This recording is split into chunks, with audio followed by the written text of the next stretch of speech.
Welcome to another episode of the Shop Walk here at Iconic Motorbikes. Today is November 13th, and we are starting with Officer Ollie.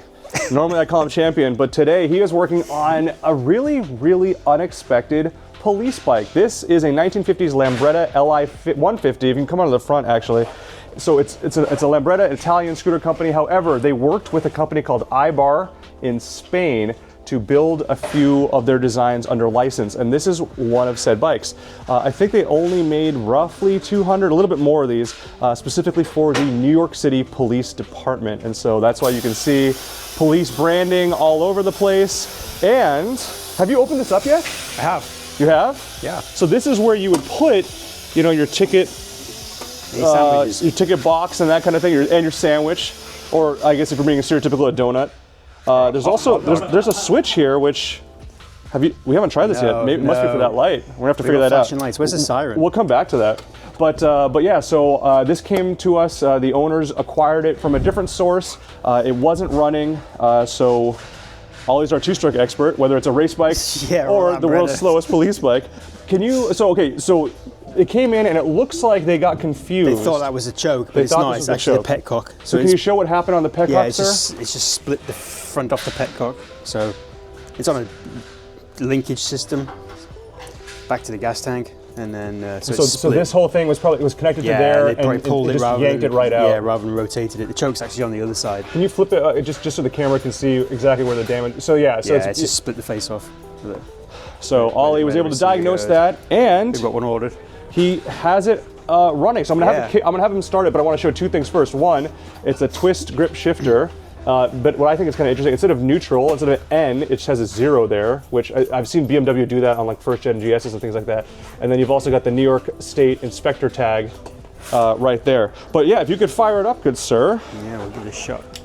Then we're gonna see if that light does anything. Oh, I'll get out of the way. There you go, a little two-stroke action for you. Single-sided swing arm here, and that drum brake. Does that do anything? No. Sadly, no. Do you have a horn? Hey. There you go. Horn works. Nice job. I'm proud of myself. What's that? I said I'm very proud of myself. You should be proud of yourself. And then there you go, New York City Police Department tag there. Very cool. Thank you, sir. Can I steal that mic from you? You can. I'm gonna pass it along to Steve. Thank you, Ollie. There you go. You never know what you're gonna work on when you're here at Iconic Motorbikes. Mr. Professor. Hey. Hey. All right, can I have you clip that on so the fine people at home can hear your wisecracks and your wisdom? No, they don't want to hear that. Well, that's. I was gonna make a joke. I won't. I'll be good. This is a BMW K1, 1990 model, probably, maybe a 91. No, 1990. Just less than 4,000 miles. This is part of a collection of motorcycles that came in. We're waiting on the title for it. It's not the cleanest K1 I've ever seen in my life. There are some scratches, that kind of thing. And unfortunately, it's missing the cowl, which I do adore on these. But these bikes were really notable for a couple of reasons. One, when they came out, they were the most aerodynamic motorcycles ever built, and that was due to the crazy bodywork as well as the front fender, which I'm going to show here.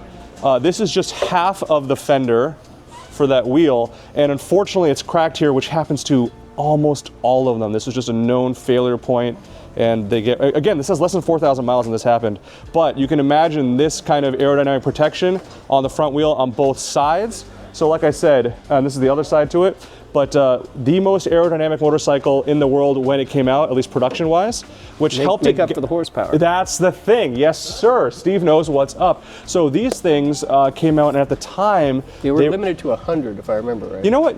You know more. I'm gonna kill Kate. But yeah, he's right. So they were limited to 100, even though like, it was the K1, was the leader bike. I used to have a K75. I put 140,000 miles on mine before I sold it. You know, they weren't they weren't overpowering bikes, but they were limited, as Steve mentions, in Germany, and so sometimes like a lot of the Japanese companies would sell like the limited version in Japan, but then bring it to full horsepower for other markets. BMW just went, if it's limited in Germany, we're just gonna we'll just sell it limited. There was kind of everywhere. a gentleman's agreement with a couple of manufacturers. There was. I mean, they absolutely. limited the CBX to 103. Yeah, there you go. know, and it just everything in that era just seemed to be. We'll cap it right about here. It's like now they limit it to 186 miles an hour. Yes. Supposedly. But yeah, that's everything there is absolutely correct. That's totally That was fair. the intention. That was the intention. That was the intention. 'Cause And people, we can fix that. we can. We have the technology. That is true. So the K1, not a real barnstormer from a horsepower standpoint, but one of the ways they made up with that was definitely the aerodynamics. It still was able to top 155 miles an hour.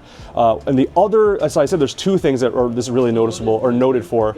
So the second thing would be ABS. This is one of the earliest bikes with ABS. You can see the giant, Nice and small. yes, the anti-blockier system, which if I had a better German accent, and then also if you look on this side, good sir, you can see it's kind of telling you how far the sensor needs to be. There's your ABS ring, of course, across here. So a very early implementation of ABS. I mean, really early. I've had the pleasure of riding one of these before. If you intentionally try to engage the ABS, it's like an audible clunk. Yeah, you can feel it, but. It led to obviously bigger and better things. I'm trying to think. The other cool thing about it, I used to clown on the paint scheme of these bikes. I still kind of do. I am a big BMW fan, so if I make some fun of something BMW related, it probably deserves it. I always thought the red and yellow was kind of silly, like it's ketchup mustard, it's McDonald's. But then someone wisely told me, like, it has nothing to do with that. It's the German flag. Yeah. It's the you got the red, you got the yellow, and then the black from all the components of the bike. It's probably easier to see when the whole thing is together, but it's supposed to represent the colors of the German flag. And BMW also sold a matching helmet in red, yellow, and black, which is pretty cool. Of course. So, with all that said, I've been talking too much. What are you doing, sir, to this bike? Injectors. We have a bad injector, Okay. so I'm going to have to replace it. We're just going to get a set of them. But I tried clearing It's got that some one weight to out. it, too. It's just it's not cooperating. Okay. So we have a dead cylinder. Okay. Which cylinder is it? Number 4. Number 4, all the way in the back. Yep. Obviously it's nice because fuel-injected bikes usually have less troubles from sitting around with fuel, but it still happens. Mm-hmm. And when it happens, often manifests itself either in the fuel pump or the injectors. Cool. Anything else you want to share with the fine folks at home about this bike? Not this bike in particular, but when we were talking about anti-lock brakes, we were talking about. Oh, yes, thank you. Yeah, we were going to talk about the first Honda CBR 1000 that came with anti-lock brakes. So what year would that have been? It was before I came here. It was when I was still working at Lee's, so it has to be like 2008, Okay. 2009, something Okay. like that. But 16 pages of instructions just to bleed the brakes. Yeah. And I mean, everything from disconnecting computers and plugging in jumpers, and it's involved. Yeah. The reason that came up is because I was asking Steve about this before we started the video, but hey, this is early ABS. How is it a pain for you? Because one of the things he did with this bike earlier was bleed the brakes. And correct me if I'm wrong, but you said thankfully in this bike, the ABS system does not interfere with that at all. It doesn't interfere with it at all. Which You is can nice. just bleed the brakes normally. Because definitely in later BMWs, like the ones that I've had in life, it definitely does interfere, and bleeding the brakes is a very time-consuming, annoying process. And that's why you there's mentioned- many other annoying things, but that's not one of them. It's actually pretty good. This getting the fuel rail off and pulling the injectors is really not bad. Okay. Take off one body panel and you can lift the injectors out. All right, fair enough. But that discussion is what led Steve to remember. Oh, but you know what? That first gen Honda, the ABS. So I think at some point we'll have to do a separate video with you, just what are the most annoying bikes you've ever worked on. Yeah. And we'll see what's up. That was up there. That and the Fair enough. VFR with the linked brakes, replacing the brake lines with okay. steel braided lines, all of them. That's like 4 hours. Okay, we'll come back to that. It's major. We'll come back to that. So this isn't that bad. Thank you, Professor. Can I steal that mic, sir? You can steal the mic. Thank you very much. All right, continuing on here, we've got Yanni. What's up, buddy? Hello, hello. What are you doing here? I got a mic. I got a mic for you. Hello. Hello. Tell the people what you're doing to this VFR. I am working on this bike right now. Did a safety inspection on this bike, and unfortunately, it's sad story. Well, so what did you find? The frame is cracked, so it's broken. Yeah, pretty crazy. It's so this sad. this came to us as part of a lot of a whole bunch of stuff, parts and bikes and that kind of thing. And oh, it's like, you don't have to do that. It's coming up. All right, he's gonna bring it up. The bike comes to you. Yes. And so he's checking everything over, and then oh, surprise, the rear set doesn't exist, and that got snapped. So you don't need to know a lot about motorcycles to know that's not good. Yes. So we're gonna have to figure something out with this. The seller may just make it, I don't know, they might part it out, they might make it a no reserve project. I don't know, we're gonna figure it out, but Yanni's on the case. Yes, sir. Thank you, sir. And then what are you doing to that Vespa that's behind you, buddy? Oh, we're waiting on parts. We did tires, we did oil, and when I was ready to turn it on, the main pipe from here was cracked, and then this other part from the carburetors was broken. So we're just waiting on parts now. Okay. Yes. All right, that we can do that.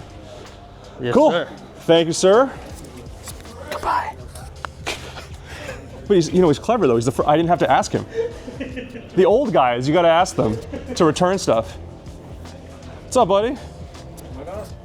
Mic yourself, would you? Getting all fancy over here. Mic on. Mic on. All right, this is Adam's old track bike. He shared this on social media a few times. Ducati 848 Evo Corsa, lent it out when we did Coda, and unfortunately came back with a bent valve. So, Angel, take it away. What are you up to? Yeah. So this was a street bike. We turned it into a Mean Machine track bike, and then it got damaged, and I'm bringing it back from the dead, and we're turning it also from track back to street again, which is no easy task. But we got it done, sold it out the wire harness back to, I think, a little bit better than factory spec. Why do you say that? What'd you do? Well, it's just me, the way I route it. I think it just feels like it's better. And, Okay. And it won't get burned by other stuff. So, yeah, so pretty much almost to spec. And then, yeah, just getting ready to get it back together already. Okay. Yeah. Excellent. Yeah, so I'm just waiting one little tiny part, and then I could start finishing more of the motor work, and then she should be done. But it's been a task getting her back to street form, you know? So, yeah, because a lot of the wiring has to kind of come out, and then I have to do it back to the factory spec, you know? So, Got it. yeah, everything doesn't look all tangled up and loose or whatever. So, yeah, I've been pretty tedious with that lately.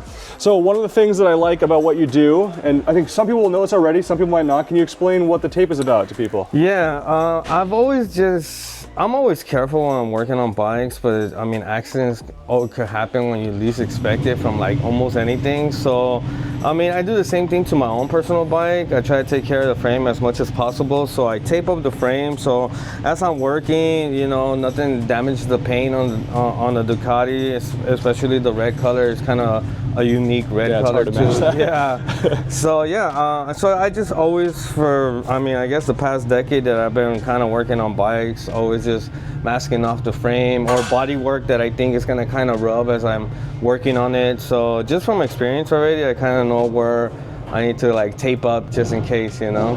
All right. Yeah. There you go. Sign of a good technician. We love that. Yeah. So like you said, he's putting it back to street mode. I love the paint job on the special editions. Red, white, and black. You can see it there. And then when you get a second, if you turn around, the front fairing is there waiting to be installed as well. So that's pretty cool. Yeah. That's going to wrap things up with the shop walk. I do want to say, if you follow us on social media, you probably already heard our wonderful auction manager, Gray, is unfortunately leaving us. His lovely girlfriend is doing law school in San Diego, and so he needs to move down there and hang out with her. So if you're interested in joining the team, or you know someone that might be a good fit, please let us know. We're definitely looking for someone to join the team pretty soon on that. Otherwise, thanks for watching the shop walk as always. Thank you. Yes, sir. If you have any questions, let us know in the comments. See you on the next one.